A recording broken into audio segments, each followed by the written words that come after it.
Kita belajar, kita ngaji agama, yang mana yang saya suka saya hadiri di situ, mana saya longgar dihadiri seperti. Tidak ya, kita ya cari waktu kita yang nyaman, tapi juga harus terkurikulum sehingga ilmu yang kita tangkap itu kokoh, ya kan?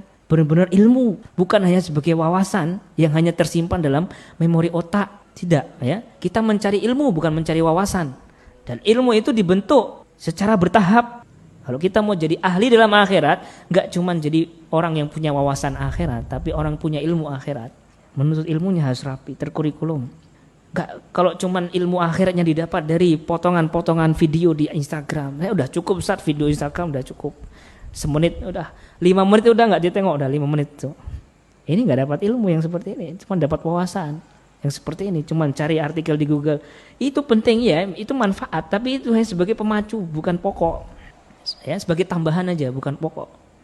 Tetap harus hadir kajian, kemudian terkurikulum, ya kan, dimulai dari yang pertama ya. Kalau kita mau serius belajar ini, yang pertama belajar bahasa Arab dulu, ya.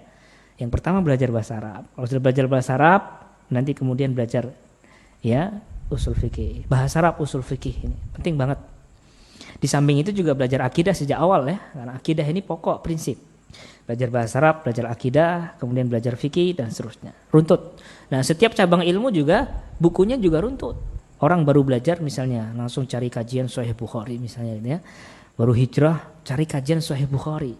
Arba'in Nawawi saja dia belum pernah tahu itu Arba'in itu apa gitu.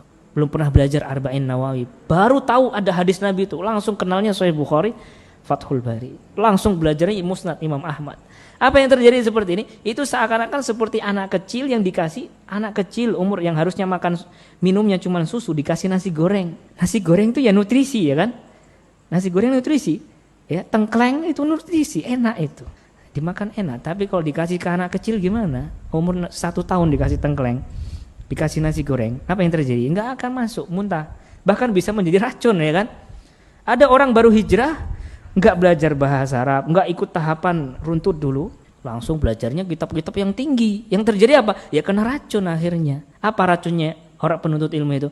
Racunnya penuntut ilmu itu resign udah saya resign aja dari penuntut ilmu, udah susah.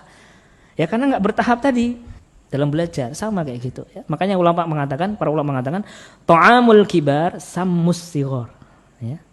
Makanannya orang dewasa itu racun bagi anak kecil. Nah, ini penting ya. Ini yang ketiga. Yang ketiga baru setelah itu apa?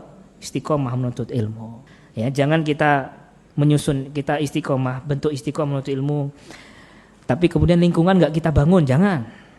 Ya, ini rawan gagal hijrahnya. Apalagi enggak ikhlas, ya sudah jelas gagal itu hijrahnya. Jadi 3 tahapan ini cukup insyaallah jika benar-benar dilakukan ya dengan sungguh-sungguh dan runtut, biidznillah hijrahnya akan langgeng ya sampai dia meninggal insyaallah.